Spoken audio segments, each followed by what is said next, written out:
Marwadi university మంచి భవిష్యత్తు కోసం తెలుగు విద్యార్థులు ఇష్టపడే యూనివర్సిటీ.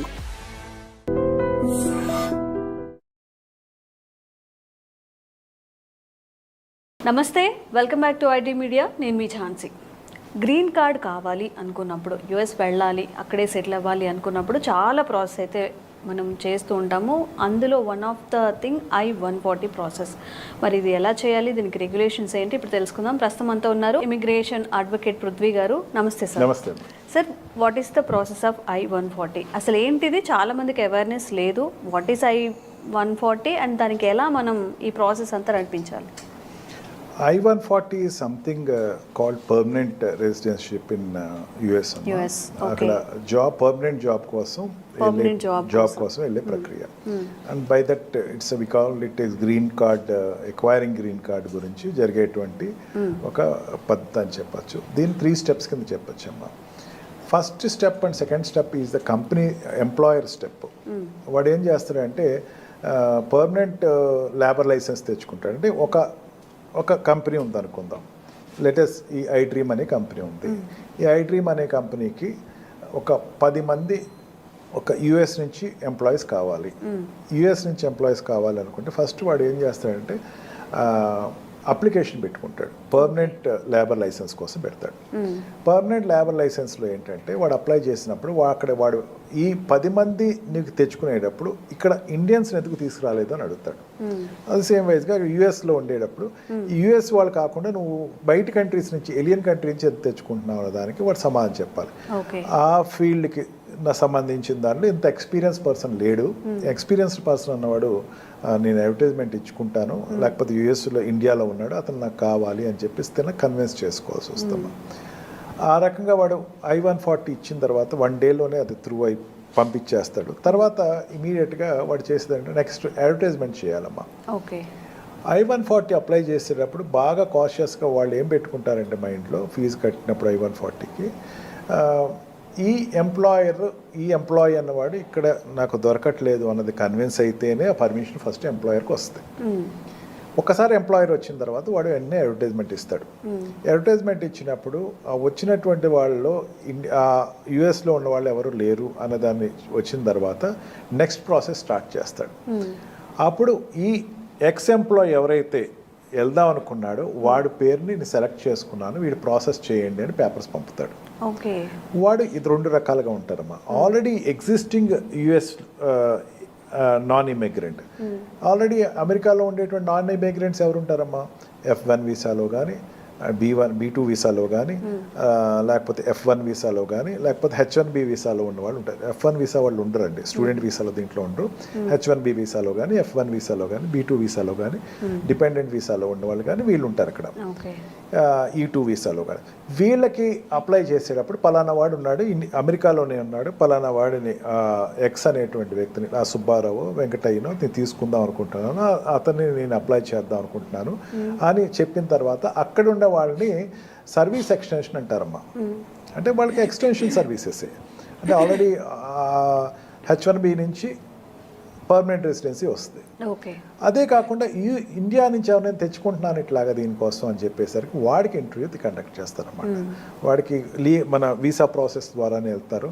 వీసా ప్రాసెస్లో వెళ్ళినప్పుడు వాడిని అడిగే క్వశ్చన్స్ వాడిని అడుగుతారు.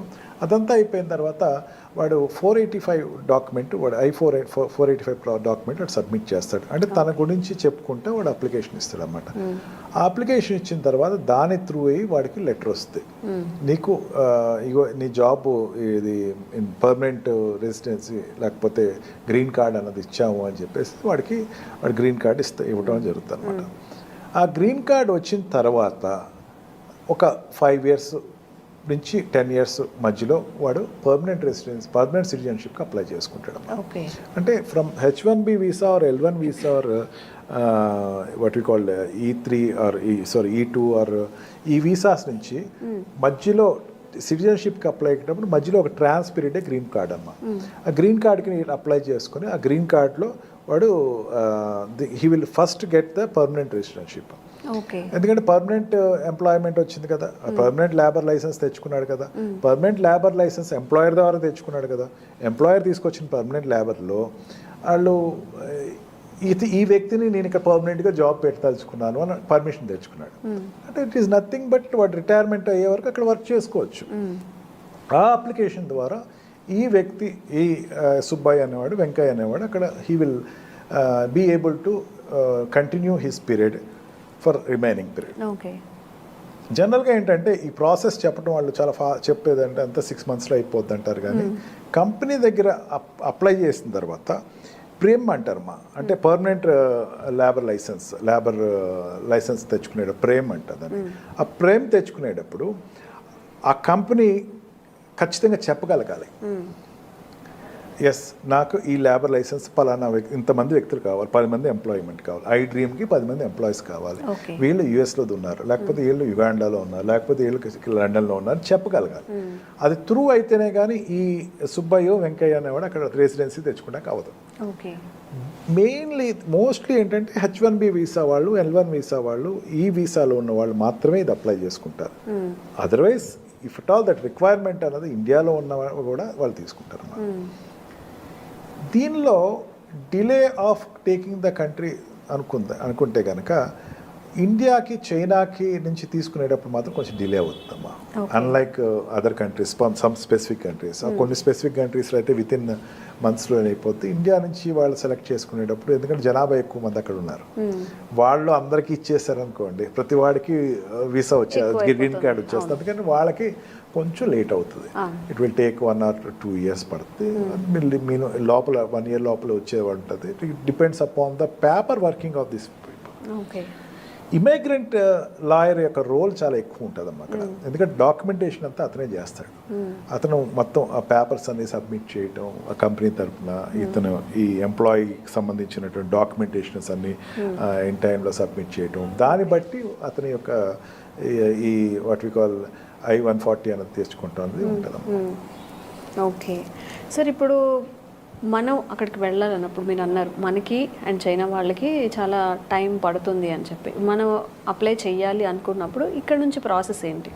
ఇక్కడ నుంచి అన్న స్పెసిఫిక్ ప్రాసెస్ ఉండదమ్మా. This green card is pertaining to H1B visa నుంచి కానీ or this what we call L1 వీసాలో వెళ్ళిన వాళ్ళకి మాత్రమే వస్తుందమ్మా. ఓకే. అండ్ అక్కడ ఉన్న వాళ్ళకి గ్రీన్ కార్డ్ అనేది అక్కడ ఉన్న వాళ్ళకే రెసిడెన్షిప్ వస్తుంది, ఇండియన్స్కి రాదమ్మా అంత ఈజీగా. ఇండియన్స్ అప్లై చేసేటప్పుడు అంటే కొన్ని రేర్ కండిషన్స్ అనేది తీసుకుంటారు. రేర్ కండిషన్స్లో ఒక రేర్గా తీసుకునేవాడు ఉంటారు. దాంట్లో దట్ ఆ కంపెనీ సాటిస్ఫై చేయగలగాలి. మళ్ళీ ఇక్కడ వీసా రెగ్యులేషన్స్, మన రెగ్యులర్గా వీసా ఇంటర్వ్యూస్లో వాళ్ళు ఎంత ఖచ్చితంగా అడుగుతారు, అట్లాంటి క్వశ్చన్స్ అడుగుతారమ్మా. నువ్వు వెళ్ళిపోతున్నావు కానీ పేరెంట్స్ రేపొద్దున తీసుకురావు కదా, నువ్వు ఒక్కడే వెళ్ళిపోతావు, ఎన్నాళ్ళు ఉంటావు ఇక్కడ, ఆ కంపెనీ కాంట్రాక్ట్ ఎన్నాళ్ళు ఉన్నావు, తర్వాత తిరిగి వచ్చేస్తావా, నీకు ఇండియాలో ఉన్న అటాచ్మెంట్ ఏంటి, ఇది వాడు అక్కడ డిమాన్స్ట్రేట్ చేయాలి. ఇప్పుడు మనం చెప్పిన ఆన్సర్స్ బట్టి వాళ్ళు నోట్ చేసుకుంటారు కంపల్సరీ వాళ్ళు. మళ్ళీ మనం మన పేరెంట్స్ని తీసుకెళ్తామన్నా లేకపోతే ఇంకొంచెం ఎక్స్టెండ్ చేసుకుంటామన్నా they won't give, no doubt వాళ్ళు ఎవరు. ఇంకా ఓకే, ఫస్ట్ ఏంటంటే you have to create that, నేను అక్కడ జాబ్ వాడు అడిగాడు ఇస్తున్నాను, ఐ హ్యావ్ టు వెరిఫై అనేది చెప్పాలి. అండ్ కంపెనీ అనేది జనరల్గా ఇక్కడ మారుతున్నట్టు కంపెనీస్ మారనని చెప్పాలి. He has to satisfy that board, immigration బోర్డ్ని వాడు సాటిస్ఫై చేయాలి ఫస్ట్, వీసా బోర్డ్ని సాటిస్ఫై చేయాలి, ఆ తర్వాతే వాళ్ళకి వస్తుంది. Generally this H1B, this I-140 will be only for the Indians who are residing in America. Okay. Already వాళ్ళకి H1B వీసాలో కానీ L1 వీసా కానీ ఈ 2లో కానీ ఉంటారు వాళ్ళు ఆల్రెడీ, వాళ్ళకే వస్తుంది తప్ప కొత్తగా ఉన్న వాళ్ళకి అగైన్ వాళ్ళు H1B వీసా తెచ్చుకోవాలా. మీరు అడిగినట్టు వాడు H1B వీసా తెచ్చుకోవాలా, అక్కడ ఉన్నప్పుడు వాడు నాకు కావాలి అని కంపెనీ చెప్పగలగాలి. అంటే కంపెనీకి ఎంత కాన్ఫిడెంట్ ఉండాలో చూడండి. నీ యొక్క ఎగ్జిస్టెన్స్ అనేది very much important. You have ask right question. నువ్వు రావాలి అనుకుంటే you must be very much dedicated to the company. నువ్వు చాలా డెడికేటెడ్గా నీ రోల్ అనేది 100% చేస్తే వీడు నాకు కావాలి, వీడి గ్రీన్ కార్డ్ నేను అప్లై చేయాలి అనుకున్న వాళ్ళకి the company will definitely opt for it. Okay, thank you sir. Thank you.